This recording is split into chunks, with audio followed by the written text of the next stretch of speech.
विश्ववंदनीय विश्वगुरु महाकारुणिक तथागत गौतम बुद्ध, भारतीय संविधानाचे शिल्पकार, ज्ञानाचे प्रतीक असलेले बोधिसत्व डॉक्टर बाबासाहेब आंबेडकर, सर्व महामानव, सर्व महामाता यांच्या विचारांना अभिवादन करून आपल्या या ग्रंथाच्या 4थ्या दिवसाच्या वाचनाला आपण आज सुरुवात करीत आहोत. या सुरुवात करण्याच्या अगोदर मी सर्व जे श्रोते आहेत यूट्यूबचे, ते बरेच जण याला लाईक करत आहेत, चांगला प्रतिसादही ते देत आहेत आणि अभिप्रायही अतिशय उत्कृष्ट देत आहेत. त्याबद्दल मी त्यांचा ऋणी आहे. मी त्यांना एकच सांगू इच्छितो की तुमचे जे अभिप्राय आहे ते ग्रुपवर टाकण्यापेक्षा त्या यूट्यूबच्याच खाली जे कॉमेंट्स असते त्याच्यावर ते अभिप्राय लिहित चला.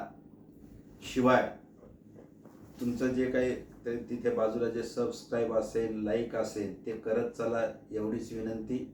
आणि आज आपण 4थ्या पुष्पाला आपण आज बघूया. तर हे 4थं पुष्प बघत असताना आपल्याला एक या ठिकाणी लक्षात घ्यायचं आहे. असं एक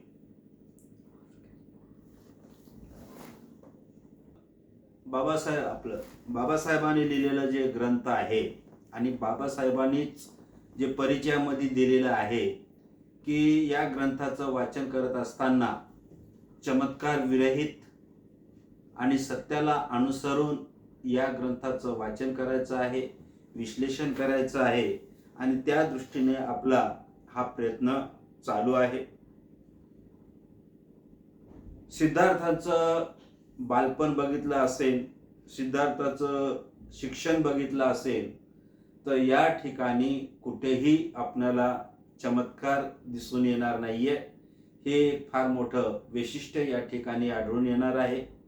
दुसरं, आता आज आपण जे बघणार आहोत, जो पहिल्या खंडामधला 7व्या भागामधला बाळपणाची लक्षणे, सिद्धार्थ हा बालपणी कसा होता, त्याची लक्षणं काय आहेत, हे आपल्याला याच्यामध्ये बघायचं आहे. जेव्हा तो आपल्या पित्याच्या शेतावर जात असे व जेव्हा ज्या ठिकाणी त्याला काही काम नसे त्यावेळी तो एकांत स्थळी जाऊन ध्यान लावण्याचा प्रयत्न करीत असे. नक्कीच त्याच्या बौद्धिक विकासासाठी आवश्यक त्या सर्व गोष्टी केल्या जात असताना क्षत्रियाला आवश्यक अशा युद्धविद्येच्या शिक्षणाकडेही दुर्लक्ष केले जात नव्हते. कारण आपल्या मुलाचा मानसिक विकास घडवून आणताना त्याच्या पौरुषत्वाच्या विकासाकडे दुर्लक्ष होऊ नये याची दक्षता शुद्धधन घेत असे. सिद्धार्थ दयाशील प्रवृत्तीचा होता. माणसाने माणसाचे शोषण करावे हे त्याला आवडत नसे. एकदा तो आपल्या काही मित्राबरोबर आपल्या पित्याच्या शेतावर गेला. तिथे त्याला अंगावरील अगदी थोडक्या वस्त्रानिशी अंग भाजून काढणाऱ्या उन्हात जमीन नांगरणे, बांध घालणे, झाडे तोडणे इत्यादी श्रमाची कामे करीत असलेले मजूर त्याला दिसले. ते दृश्य पाहून तो अतिशय हळहळला. तो आपल्या मित्रांना म्हणाला, एका माणसाने दुसऱ्याची पिळवणूक करावी हे योग्य ठरते काय? मजुराने कष्ट करावे व त्याच्या कष्टाच्या फळावर मालकाने आपले ऐश आरामाचे जीवन जगावे हे कसे बरोबर असू शकेल? बघा, सिद्धार्थामध्ये अगदी बालपणापासून लोकाविषयी करुणा होती, लोकाविषयी माया होती. त्याशिवाय लहानपणापासूनच माणसाला माणसासारखं कसं वागवता येईल याकडे त्याचं लक्ष होतं. माणसाने माणसासंग माणुसकीने वागावं, त्याचं शोषण करू नये या मताचा सिद्धार्थ हा लहानपणापासून होता. जेव्हा तो आपल्या पित्याबरोबर, वडिलाबरोबर जेव्हा शेतात जात असे तेव्हा तोही शेतामध्ये काम करत असे आणि जेव्हा काम नसं तेव्हा तो एकांत स्थळी जाऊन ध्यान धारणा करत असे, शांत बसत असे. पिता म्हणून, एक वडील म्हणून शुद्ध धन या ध्यानाबरोबरच किंवा या शिक्षणाबरोबरच त्या काळचं क्षत्रिय लोकांना, राजे लोकांना जे महत्त्वाचं जे शिक्षण आहे ते म्हणजे लष्करी शिक्षण, त्याच्यामध्ये मग तलवारबाजी असेल, धनुर्धारी असेल, याहीकडे शुद्ध धनाने लक्ष दिलेलं आहे. एक पालक म्हणून आपण कसं असावं त्या वेळच्या परिस्थितीनुसार बघून शुद्ध धन आपल्या मुलाकडे लक्ष देत होता. त्याच प्रकारे आपणही आपल्या मुलाच्या विकासाकडे लक्ष देणं हे अत्यंत गरजेचं आहे. एकदा काय झालं की भर उन्हामध्ये एवढं ऊन होतं की अंगाला चटके बसत होते आणि अशा उन्हामध्ये अंगामध्ये फार तोकडे कपडे, म्हणजे वर कमरेच्या वर तर शर्ट नव्हतं, बनेल नव्हतं, असे चटके खात खात ते कामं करत होते.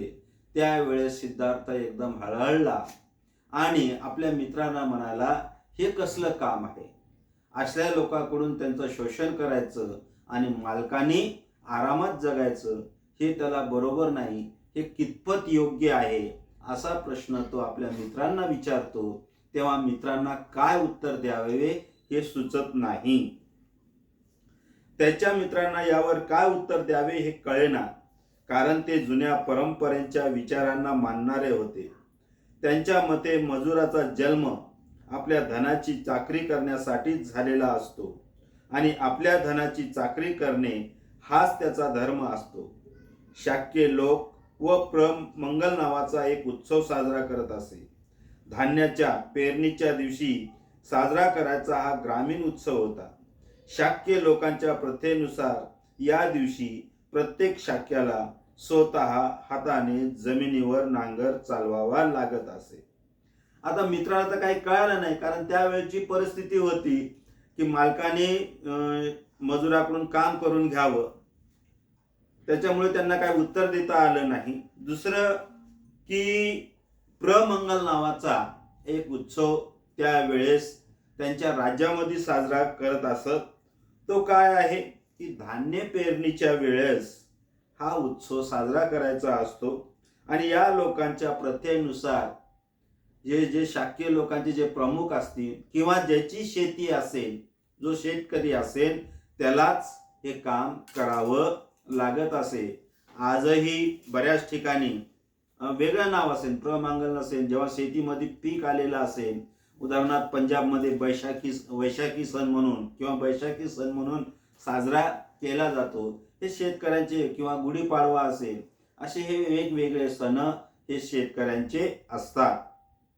सिद्धार्थ सुद्धा या प्रथेचे नेहमी पालन करत असे. तो स्वतः नांगर चालवत असे. जरी तो विद्वान होता तरी त्याच्या शारीरिक श्रमाचा त्याने कधी तिरस्कार केला नाही. तो क्षत्रिय कुळात जन्मलेला होता. त्याला धनुर्विद्येचे आणि इतर शस्त्रे चालवण्याचे शिक्षण मिळाले होते, परंतु कोणत्याही प्राण्यांना विनाकारण इजा करणे त्याला आवडत नसे. हा महत्वाचा गुण आपण सिद्धार्थकडून घ्यायला काही हरकत नाही. सिद्धार्थचा हा महत्वाचा गुण कसा आहे? तो अतिशय विद्वान आहे, अतिशय ज्ञानी आहे, परंतु तो शारीरिक श्रम करायला कुठेही लाजत नाहीये. स्वतःचे काम स्वतः करतो. आज आमचा जरासा मुलगा कुठं ग्रॅज्युएशन झालेला आहे, त्याला कोणते कामं सांगितले, आता आजच्या याच्यामध्ये कोणते कामं भेटत नाहीये, तर शारीरिक कामाचे जर कामं करायला गेलं तर त्याला असं वाटतं की मी एवढा शिकलो आणि मी असे कामं करू का? मग हे गुण, सिद्धार्थ हा युवराज होता, राजाचा पुत्र होता, एवढं नसून तो अतिशय विद्वान होता, तरी तो शालेय शिक्षणाबरोबर किंवा विद्वानाबरोबर शारीरिक श्रमालाही सुद्धा तो तेवढंच किंमत देत होता. हे आपण सिद्धार्थाकडून शिकून घ्यायचं आहे. त्याशिवाय दुसरा सिद्धार्थाचा महत्वाचा गुण जर कोणता असेल तर तो धनुर्विद्यामध्ये पारंगत होता. तो क्षत्रिय कुळामध्ये जन्मत असलेला, सगळ्या गुणामध्ये तो पारंगत असला तरीही आपल्या या शक्तीचा, आपल्या या विद्येचा उपयोग कोणालाही विनाकारण इजा करू नये हे या मताचा तो होता.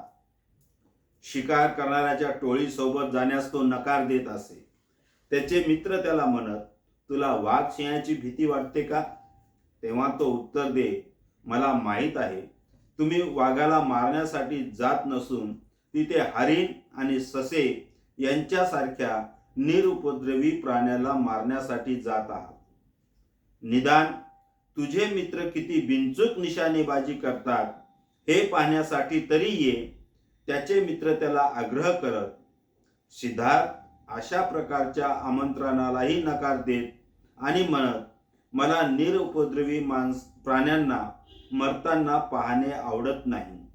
सिद्धार्थाच्या या प्रवृत्तीमुळे प्रजापती गौतमी अतिशय चिंताग्रस्त झालेली होती. मग आता त्याचे मित्र कोण होते? क्षत्रियच होते. मग त्या काळामध्ये क्षत्रियांचा धर्म कोणता होता? शिकार करणं होता. मग ते सगळे मित्र शिकार करायला जात असत. सिद्धार्थालाही म्हणत असत की चल आपण शिकारीला जाऊ. तेव्हा तो त्यांना नकार देत असे. तेव्हा ते मित्र त्याला म्हणायचे, वाघ सिंहाला घाबरतो का? नाही, मी वाघ सिंह कोणालाच घाबरत नाही, परंतु तुम्ही निरुपद्रवी म्हणजे ससे असतील, हरिण असतील अशा प्राण्यांची हत्या करतात. ते त्यांच्या जे निरुपद्रवी आहे ते कोणाला त्रास देत नाहीत. अशा प्राण्यांची हत्या करताना मला आवडत नाही, म्हणून मी येऊ शकत नाही. म्हणजे लहानपणापासूनच प्राणी मात्राविषयी, माणसाविषयी त्याच्या मनामध्ये कारुण्य भाव किती होतं हे आपल्या लक्षामध्ये येते. आणि त्याच्या या गुणामुळे त्याची जी आई आहे प्रजापती, ती मात्र थोडीशी चिंतित झाली होती की पुढे चालून आपल्या या मुलाचं कसं होईल. कारण त्यावेळची परिस्थिती म्हणजे राजाला युद्धकलेमध्ये, शस्त्रामध्ये निपुण व्हावंच लागत होते. सिद्धार्थ हा निपुण झालेला होता, पण त्याचा तो वापर करत नव्हता. कारण सिद्धार्थाचं मत असं होतं की जे निरुपद्रवी आहेत किंवा ज्यांच्यापाशी हत्यारं नाहीत अशा लोकांवर आपण हल्ला करणं काहीही उपयोगाचं नाही. त्याच्याशी वाद घालताना ती म्हणे, तू विसरतोस की तू क्षत्रिय आहेस. लढणे हा तुझा धर्म आहे.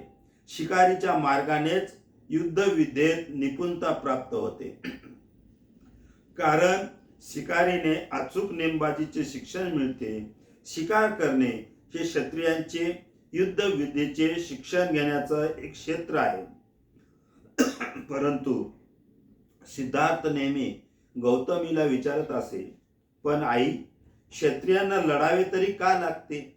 आणि गौतमी उत्तर देई, तो त्यांचा धर्म आहे म्हणून.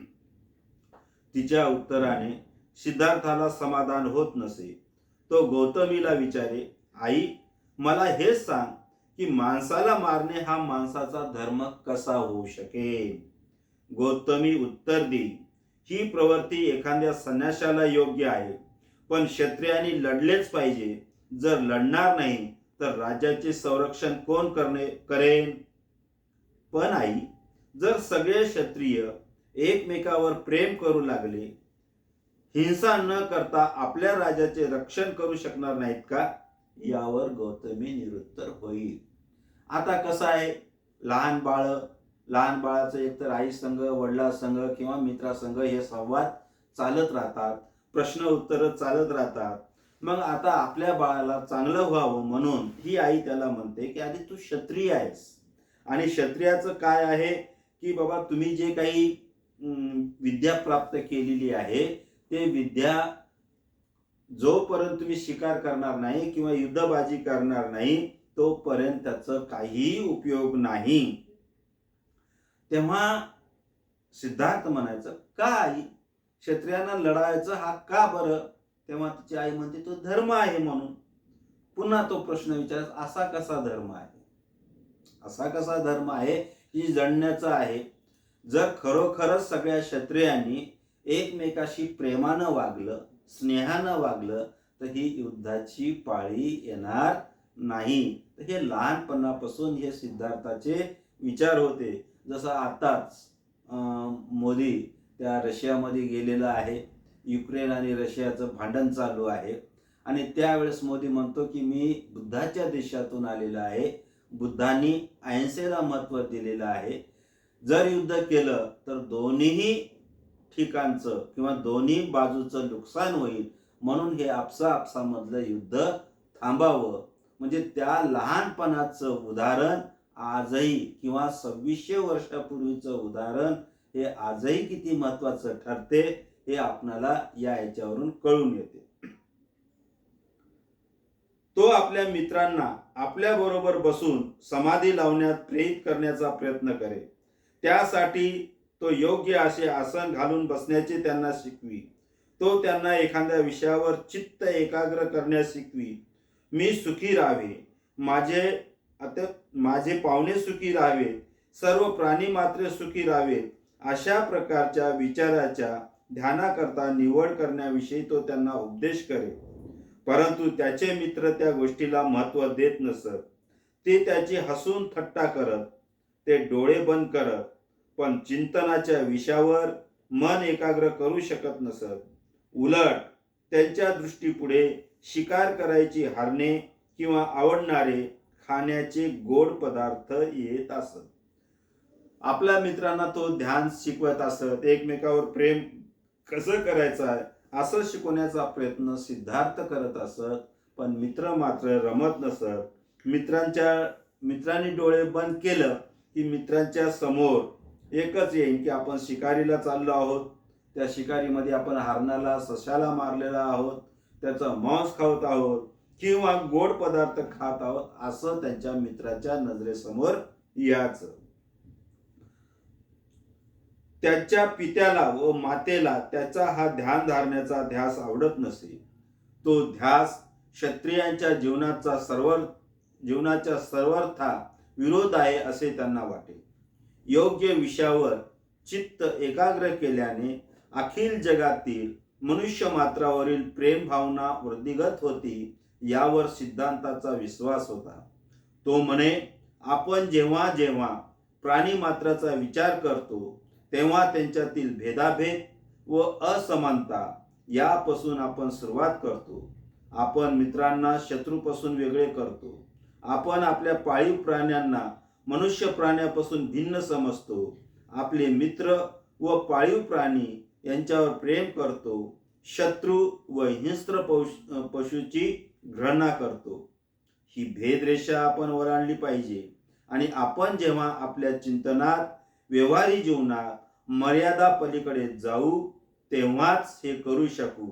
त्याचे बालपण अतिशय करुणामय होते. सिद्धार्थाचं मत असं होतं की आपलं चित्त एकाग्र करायचं एखाद्या विषयावर. मग ते कोणत्या विषयावर? की मनुष्य मात्रामध्ये प्रेमाची भावना कशी वाढेल, लोकांमध्ये भेदभाव होणार नाही, असमानता होणार नाही. आपण काय करतो की पाळीव प्राणी आहे त्याच्यावरच प्रेम करतो. आपण एखादा आपला आवडता माणूस आहे त्याच्यावरच प्रेम करतो. पण सिद्धार्थ असं म्हणतो की त्याही पलीकडे जाऊन आपण सर्वांवर प्रेम करायला शिकायला पाहिजे. ही भेदरेषा आपण मोडली पाहिजे असं सिद्धार्थ लहानपणी म्हणतो. नव्हे, त्याचं बालपण हे अतिशय करुणामय होतं. सर्वांवर प्रेम करणे, सर्वांवर करुणा दाखवणे, सर्वांवर मैत्री करणे, अशा रीतीनं सिद्धार्थाचं बालपण होतं. एकदा तो आपल्या पित्याच्या शेतावर गेला. विश्रांतीच्या वेळी एका झाडाखाली बसून तो निसर्गाची शांती व सौंदर्याचा आस्वाद घेत होता. इतक्यात आकाशातून एक पक्षी अगदी त्याच्या समोर येऊन पडला. त्या पक्षाला बाण लागला होता. त्याच्या शरीरात तो रुतला होता, त्यामुळे तो पक्षी तडफडत होता. सिद्धार्थ त्या पक्षाला वाचवण्यासाठी पुढे आला. त्याने त्याच्या अंगातील बाण उपटून काढला, त्याच्या जखमेवर पट्टी बांधली व त्याला पिण्यासाठी पाणी दिले. त्याने त्या पक्षाला आपल्या कुशीत ठेवले, आपल्या उत्तरीय वस्त्रात गुंडाळले आणि ऊब देण्यासाठी आपल्या हृदयाशी धरले. सिद्धार्थला आश्चर्य वाटले की या निष्पाप पक्षाला कोणी मारले असावे बरे. थोड्याच वेळात त्याचा आत्तेभाऊ देवदत्त शिकारीच्या सर्व आयुधानिशी तिथं आला. त्याने सिद्धार्थाला सांगितले की आकाशात उडत असलेल्या एका पक्षाला मी बाण मारला आहे. तो पक्षी जखमी झाला असून काही अंतरावर उडून गेल्यावर तो इथेच कुठेतरी पडला असावा. तू पाहिलास काय? सिद्धार्थाला त्याने विचारले. सिद्धार्थ म्हणाला होय. व घायाळ स्थितीतून बरा होत चाललेला तो पक्षी सुद्धा त्याने त्याला दाखवला. देवदत्तांनी मागणी केली त्याचा पक्षी त्याच्या स्वाधीन करण्यात यावा, पण सिद्धार्थाने ते नाकारले. त्यामुळे त्या दोघांमध्ये तीव्र वाद झाला. देवदत्ताचे म्हणणे असे होते की या पक्षाचा मालक तोच होता, कारण शिकारीच्या नियमानुसार जो शिकार करतो तोच त्या शिकारीचा मालक होतो. सिद्धार्थाने या नियमाची अधिकृतता अमान्य केली. तो म्हणाला की जो ज्याचे रक्षण करतो त्यालाच त्याच्या मालकीचे हक्क प्राप्त होते. हत्यारा कोणाचा मालक कसा होऊ शकतो?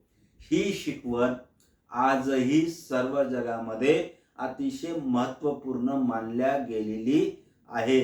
म्हणून एखादा बाहेरच्या देशामध्ये असेल किंवा आपले शत्रू असतील, भांडणं चालतात, परंतु भांडणं चालत असताना तो शत्रू जेव्हा आपल्याला शरण येतो त्यावेळेस आपण त्याला क्षमा करतो. तर हा क्षमा करण्याचा गुण हा कुठून आलेला आहे? सिद्धार्थाकडून आलेला आहे. असाच लहानपणी तो आपल्या वडिलांच्या शेतात बसत असताना एक पक्षी त्याच्या समोर आलेला आहे. त्या पक्ष्यामध्ये बाण रुतलेला आहे. तो जखमी झालेला आहे. सिद्धार्थ त्याची अत्यंत काळजी घेतो. तो बाण काढतो, औषध उपचार करतो, त्याला ऊब देतो. आता तो बरा होतो. तेवढ्यात देवदत्त येतो आणि म्हणतो की तू हा पक्षी पाहिला का? निर्भीडपणे सिद्धार्थ म्हणतो हो पाहिला, आणि तो पक्षी दाखवतो.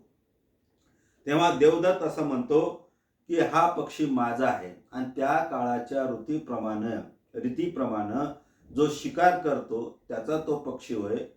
परंतु ही कल्पना सर्वप्रथम जर कोणी मोडली असेल तर सिद्धार्थाने मोडली आहे. जो शिकार करतो त्याचा नाही, तर जो कोणाचं जर रक्षण करत असेल, कोणाचा जीव वाचवत असेल तर तो त्याचा मालक होऊ शकतो. ही नवीन प्रथा सिद्धार्थाने या ठिकाणी आपल्या समोर मांडलेली आहे. या वादात दोघांपैकी कोणीही माघार घ्यायला तयार होईना. शेवटी हा प्रश्न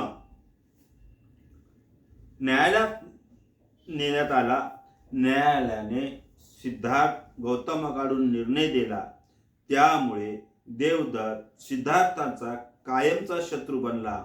परंतु सिद्धार्थ गौतमाची करुणावृत्ती इतकी उत्कट होती की आपल्या आत्याभावाची मर्जी राखण्यापेक्षा एका निष्पाप पक्षाचा जीव वाचवणे त्याने अधिक पसंत केले. सिद्धार्थ गौतमाच्या बालपणीचे जीवन हे अशा तऱ्हेनं होतं. तर या गोष्टीमधून किंवा त्याच्या या बालपणामधून दोन गोष्टी आपल्याला फार कटाक्षाने शिकायच्या आहे. एक म्हणजे की जो रक्षण करतो एखाद्या निष्पाप जीवनाचा तो त्याचा अधिकारी होऊ शकतो. दुसरं महत्त्वाचं म्हणजे की जो हत्या करणारा आहे तो हत्या करणारा आपल्या कितीही जवळचा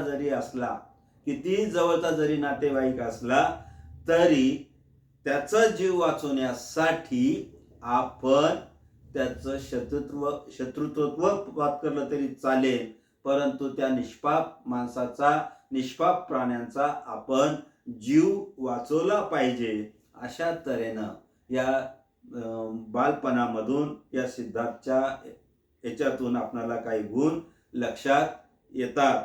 या विरुद्ध थोडंसं विषांतर होईल की आपण गीतेमध्ये शिकलेलं आहे. गीता सुद्धा या बुद्धाच्याच याच्यावर केलेला आहे. गीता दुसरं काही नाहीये, बुद्धाच्याच शिकवणीवर पण वेगळ्या प्रकारे केलेला आहे. गीतेमध्ये काय सांगते की जेव्हा युद्ध सुरू होत असताना कोण आपला आहे, जो विरोधात गेला तो आपला शत्रू, आणि त्याला तो आपला असला तरी त्याला मारायला काही हरकत नाही, असं गीतामध्ये श्रीकृष्ण सांगते. या उलट सिद्धार्थ आम्हाला असा सांगतो, तो विरोधक असो कोणी असो, पण तो निशस्त्र असला, तो आपणाला शरण आलेला असेल तर त्याचा जीव आपण वाचवला पाहिजे. त्याचा जीव वाचवताना आपण आपल्या माणसाशी शत्रुत्व पत्करलं तरी चालेल. हे मोठं शिक्षण या सिद्धार्थाने दिलेलं आहे. किती मोठा फरक या वेगवेगळ्या धर्मातल्या शिकवणुकीमध्ये आणि सिद्धार्थाच्या शिकवणीमध्ये फरक आहे. आणि म्हणूनच बाबासाहेब म्हणतात, किंवा फार मोठे शास्त्रज्ञ म्हणतात, की बौद्ध धर्मा एवढा दुसरा कोणताही धर्म चांगला नाही. तर हे बालपणामध्येच एवढ्या गोष्टी चांगल्या करत असेल तर पुढे काय काय करत असेल. तर असा हा भाग आहे. घेऊ ना पुढे. त्याच्यानंतर आता हे झालं. आता लक्षात आलेलं असेल की त्याच्या बालपणामध्ये तुम्हाला कुठं चमत्कार दिसलेला आहे का, कोणत्या देवत्ववाद दिसलेला आहे का, तर या गोष्टी नाही आहेत बुद्धाच्या जीवनामध्ये. आता पुढे बघायचं आहे विवाह. त्यांचा विवाह कसा झालेला आहे, त्यांचं लग्न कशा प्रकारे झालेलं आहे. तर थोडंसं 1-2 मिनिटाचं विषांतर या ठिकाणी होईल. की शेजारचंच जे राज्य होतं ते दंडपाणीचं, त्या ठिकाणी यशोधरा नावाची एक राजकन्या होती. आणि असं सांगण्यात येते, याच्यामध्ये नाही पण थोडंसं विषांतर म्हणजे याला धरूनच सांगायचं आहे म्हणून, तर असं सांगण्यात येते की ही जी हंसाची कथा आहे, ही हंसाची कथा त्या राज्यामध्ये पोचते. यशोधराला ती गोष्ट समजते आणि यशोधरा मनोमन ती घटना ऐकल्यानंतर ती असं ठरवते की मी लग्न करेल तर सिद्धार्थाशीच करेल, दुसरं मी कोणाशी करणार. म्हणजे न बघता ही घटना ऐकून गोपिका म्हणजे त्या यशोधराचं नाव आहे, म्हणजे तिला लाडाने ते बोल, तर ते ठरवते तसं. मग ती 16 वर्षाची होती. आता फरक या ठिकाणी लक्षात घ्या. यशोधराचाही जन्म वैशाखी पौर्णिमेचाच आहे, सिद्धार्थाचाही जन्म वैशाखी पौर्णिमेचा आहे. दोघंही वयस्कर, दोघंही 16 वर्षाचे आहेत, फरक नाहीये. यशोधराही 16, सिद्धार्थही 16, दोघांचा जन्मही वैशाखी पौर्णिमेला. अजून त्यांचा जो घोडा आहे सिद्धार्थांचा, तोही जन्म त्यांचा वैशाखी पौर्णिमेचाच आहे. त्याचा जो मित्र आहे त्याचाही जन्म हे वैशाखी पौर्णिमेचे काही प्रकार आहेत. तर असो. तर आता विवाह, जसं आता वय वाढलं, तर वय वाढल्यानंतर आता असं वाटायचं की बाबा आता आपण या सिद्धार्थाचं लग्न करायला पाहिजे. कारण जे लहानपणी त्या आड ब्राह्मणाने आणि त्या अशित मुनीने असं त्यांचं जे भविष्य वर्तविलं होतं की हा जर राजा म्हणून जर राहिला, म्हणजे एक मानव म्हणून राहिला, तर फार मोठा चक्रवर्ती होईल आणि वैराग्य पत्करलं तर काय होईल, सम्यक सबुद्ध होईल. मग यासाठी शुद्धोधनाने त्याच्या परीनं जेवढे प्रयत्न होईल ते करण्याचा प्रयत्न केला आणि सांगितलं की जा त्या यशोधराच्या तिथं जे स्वयंवर आहे त्या स्वयंवरामध्ये जा, त्या यशोधराचं पाणी ग्रहण कर आणि तिला जिंकून ये. सिद्धार्थ हा सगळ्या कलेमध्ये निपुण होता. जेव्हा स्वयंवर त्या ठिकाणी झालेला आहे, आता बघूया, म्हणजे पाठ असला तरी आता आपल्याला वाचनामधून जायचं आहे.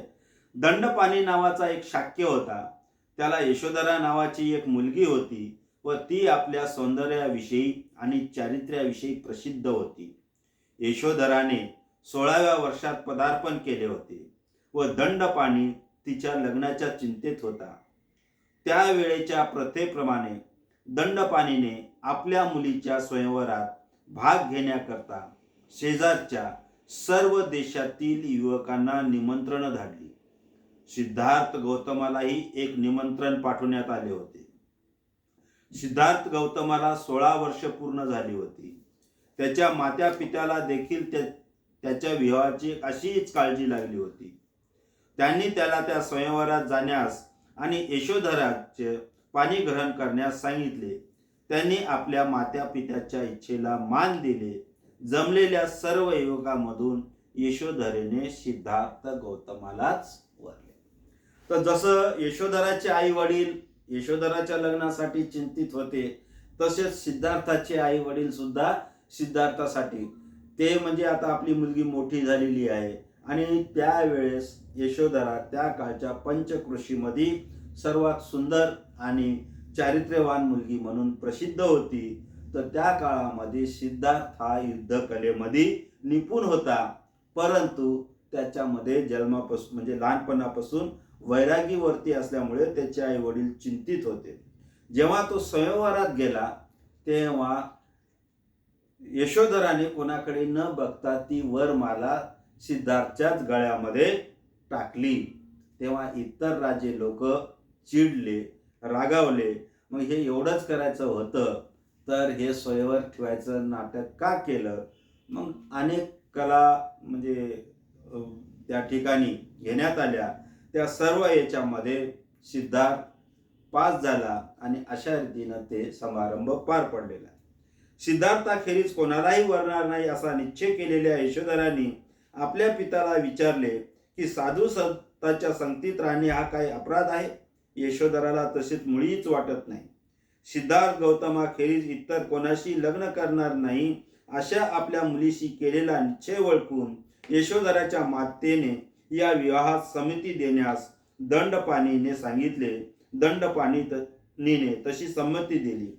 गौतमाच्या प्रतिस्पर्धेची यामुळे तर निराशा झाली, परंतु आपला अपमान झाला असे त्यांना वाटले.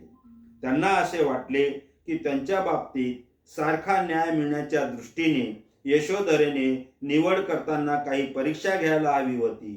काही वेळ ते स्वस्थ बसले.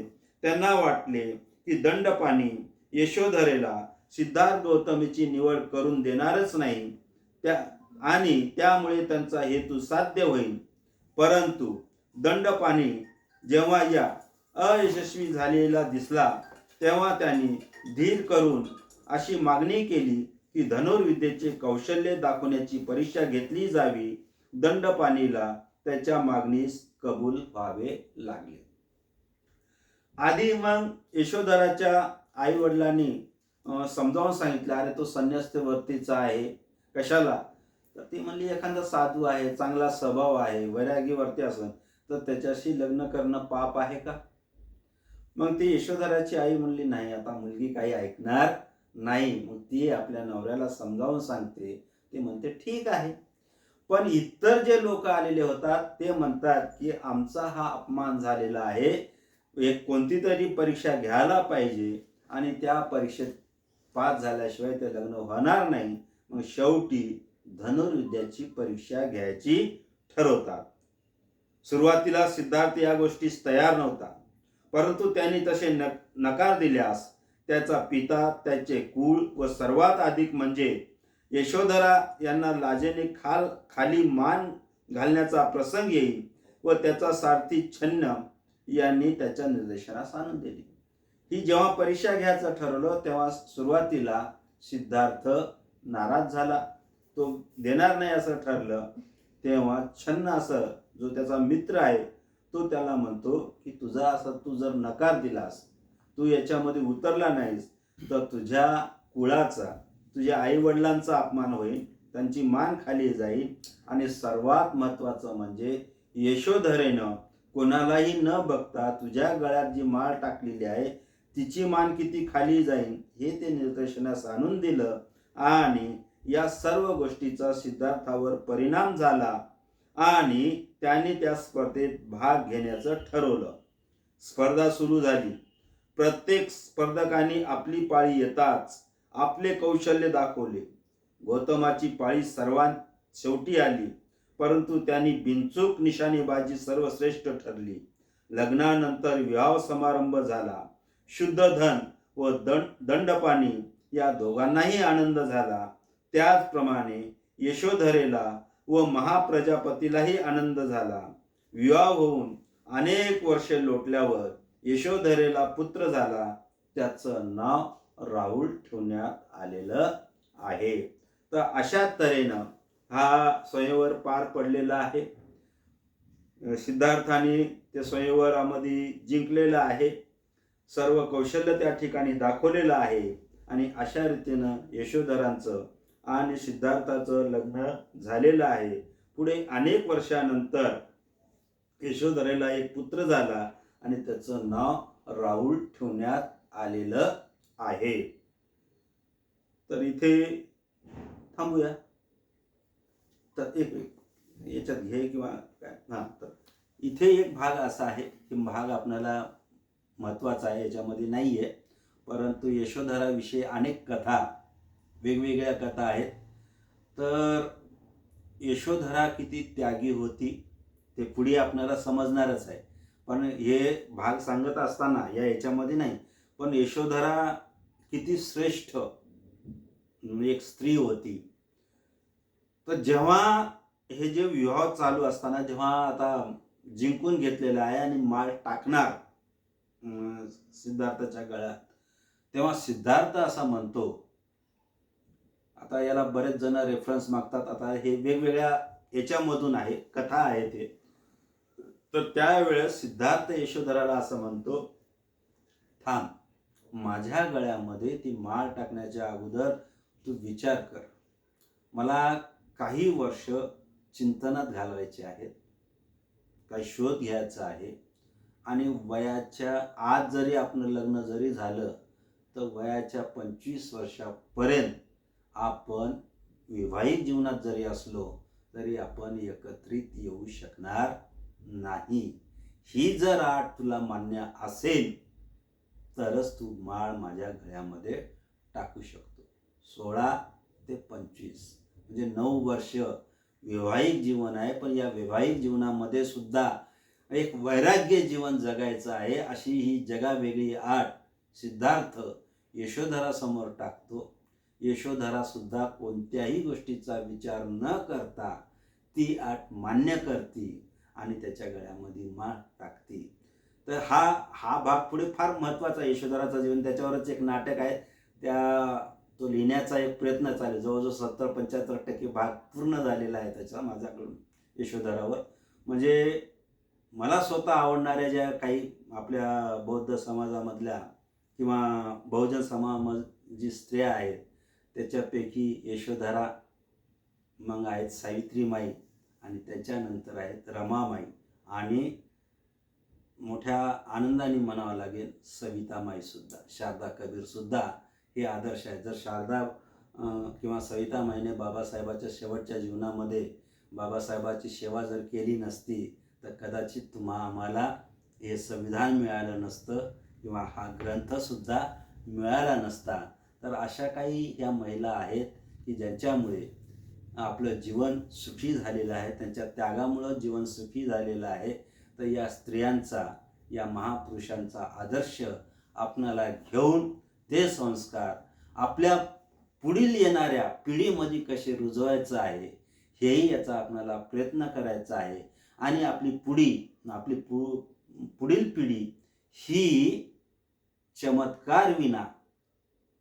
चमत्काराला कुठं थारा नाही, परंतु ती संस्कारशील कशी असेल याकडे लक्ष देत आपली पुढील पिढी आपल्याला घडवायची आहे. त्याचसाठी हा भगवान बुद्ध आणि त्यांचा धम्म हा ग्रंथ अतिशय महत्त्वाचा आहे. या ग्रंथामध्ये आपल्या जीवनामध्ये येणाऱ्या समस्याचे उत्तरं आहेत. असो, या ठिकाणी आपण थांबूया. सर्वांना जय भीम, जय संविधान, जय भारत.